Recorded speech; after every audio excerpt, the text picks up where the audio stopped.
السلام علیکم ورحمۃ اللہ وبرکاتہ۔ کیا آپ نے کبھی محسوس کیا کہ نماز میں دل جمع نہیں رہتا، خیالات بکھر جاتے ہیں اور یاد نہیں رہتا کہ کتنی رکعتیں ہوئیں؟ نبی کریم صلی اللہ علیہ وسلم نے اس کیفیت کا سبب بیان فرمایا ہے، ایک چکان دینے والی حدیث جو نماز کے دوران شیطان کے وسوسوں کا راز کھولتی ہے۔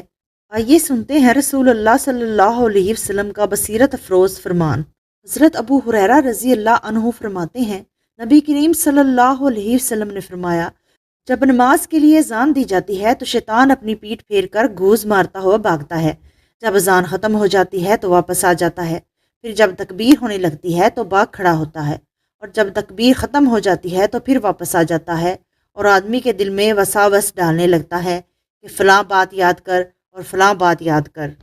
نتیجہ یہ ہوتا ہے کہ اس کو یہ بھی یاد نہیں رہتا کہ 3 رکعت نماز پڑھی تھی یا 4 رکعت۔